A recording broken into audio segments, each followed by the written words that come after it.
ವರ್ಷಕ್ಕೊಮ್ಮೆ ಬರುವ ವೈಕುಂಠ ಏಕಾದಶಿಯಂದು ಸ್ವರ್ಗದ ಬಾಗಿಲು ತೆರೆಯುತ್ತೆ ಅಂತ ನಮಗೆಲ್ಲ ಗೊತ್ತು. ಆದರೆ ಈ ದಿನದ ಆಚರಣೆಯ ಹಿಂದೆ ಒಂದು ರೋಚಕವಾದ ಪುರಾಣ ಇತಿಹಾಸವಿದೆ. ಅದು ಮುರ ಎಂಬ ರಾಕ್ಷಸನ ಅಂತ್ಯದ ಕತೆ. ಕೃತಯುಗದಲ್ಲಿ ಬ್ರಹ್ಮನ ವರ ಪಡೆದ ಮುರಾಸುರ ಎಂಬ ಅಹಂಕಾರಿ ರಾಕ್ಷಸ ಇಂದ್ರಲೋಕದ ಮೇಲೆ ದಾಳಿ ಮಾಡಿ ದೇವತೆಗಳನ್ನೆಲ್ಲ ಸ್ವರ್ಗದಿಂದ ಓಡಿಸಿ ತಾನೇ ಸ್ವರ್ಗಾಧಿಪತಿಯಾಗಿ ಮೆರೆಯುತ್ತಿದ್ದ.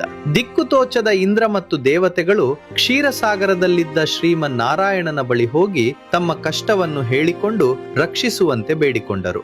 ಭಕ್ತರ ಮೊರೆ ಕೇಳಿದ ಮಹಾವಿಷ್ಣು ಗರುಡನ ಮೇಲೆ ಕುಳಿತು ಯುದ್ಧ ಭೂಮಿಗೆ ಬಂದರು. ವಿಷ್ಣು ಮತ್ತು ಮುರಾಸುರನ ಸೈನ್ಯದ ನಡುವೆ ಬರೋಬ್ಬರಿ 1000 ವರ್ಷಗಳ ಕಾಲ ಭೀಕರ ಯುದ್ಧ ನಡೆಯಿತು. ಅಸಂಖ್ಯಾತ ರಾಕ್ಷಸರ ಸಂಹಾರದ ನಂತರ ವಿಷ್ಣು ಒಂದು ಲೀಲೆ ಮಾಡಲು ನಿರ್ಧರಿಸಿದರು. ಯುದ್ಧದಿಂದ ಸುಸ್ತಾದವರಂತೆ ನಟಿಸುತ್ತಾ ಬದರಿಕಾಶ್ರಮದ ಸಿಂಹಾವತಿ ಎಂಬ ಗುಹೆಯನ್ನು ಪ್ರವೇಶಿಸಿ ಯೋಗ ನಿದ್ರೆಗೆ ಜಾರಿದರು. ಇದನ್ನೇ ಕಾಯ್ತಿದ್ದ ಮುರಾಸುರ ನಿದ್ದೆಯಲ್ಲಿದ್ದ ವಿಷ್ಣುವನ್ನು ಕೊಲ್ಲಲು ಕತ್ತಿ ಹಿಡಿದು ಗುಹೆಯೊಳಗೆ ಬಂದ.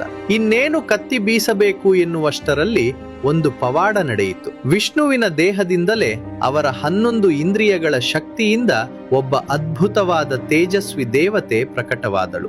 ಆಕೆಯ ದಿವ್ಯ ಪ್ರಕಾಶಕ್ಕೆ ರಾಕ್ಷಸನ ಕಣ್ಣುಗಳು ಕುರುಡಾದವು. ಆ ದೇವತೆ ಯಾವುದೇ ಆಯುಧ ಬಳಸಲಿಲ್ಲ. ಕೇವಲ ತನ್ನ ಹುಂಕಾರದಿಂದಲೇ ಆ ರಾಕ್ಷಸನ